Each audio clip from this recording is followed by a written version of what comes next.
경찰이 이재명 대표를 암살 시도한 인물의 신상 정보를 공개하지 않기로 결정했습니다.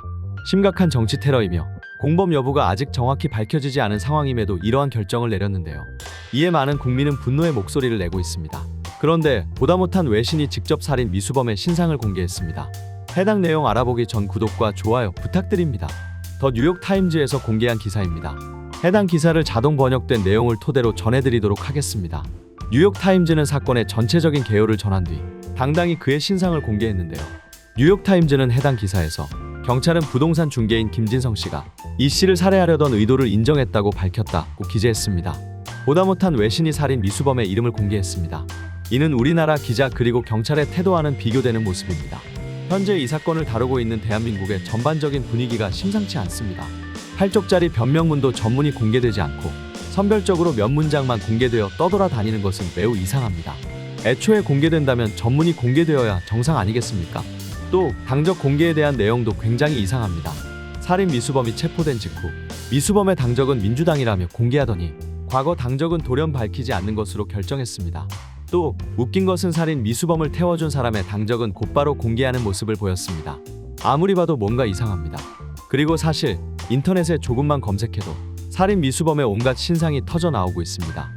또 범죄 사실이 명백하고 죄질이 매우 악질적임에도 불구하고 그의 신상을 지켜주는 모습을 보여준다는 것은 굉장히 의문스러울 뿐입니다.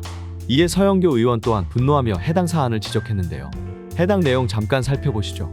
이재명 대표 암살 미수범 관련해서 당적을 공개하지 않겠다라며 정당법을 이야기했는데요. 그 정당법이 뭔가 봤더니 1963년도에 만들어졌던 법이더라고요.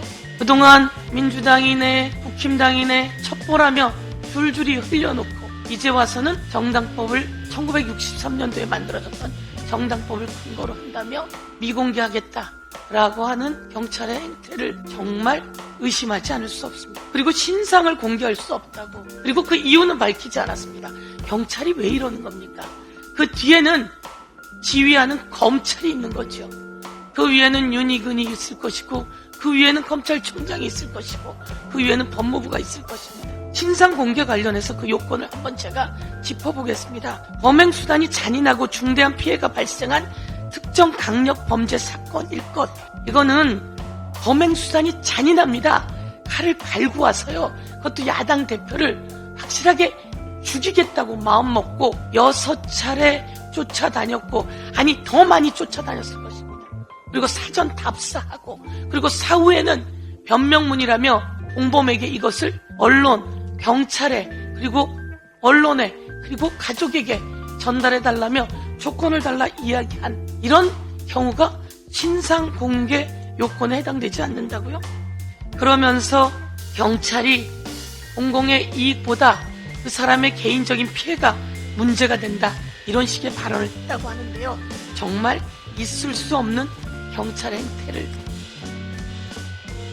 지적하지 않을 수 없습니다. 네, 맞습니다. 범행 동기가 무엇인지, 공범이나 배후가 있는지 정확히 밝히는 것이 가장 기본입니다. 하지만 지금까지 보도된 내용들을 보면 경찰이 제대로 수사하고 있는지, 정치적 고려 없이 수사하고 있는 것인지 굉장히 의문스러운 모습만 보이고 있습니다. 오히려 국내보다 외신에서 신상 공개가 빠른 것을 보면 마음이 참 복잡합니다.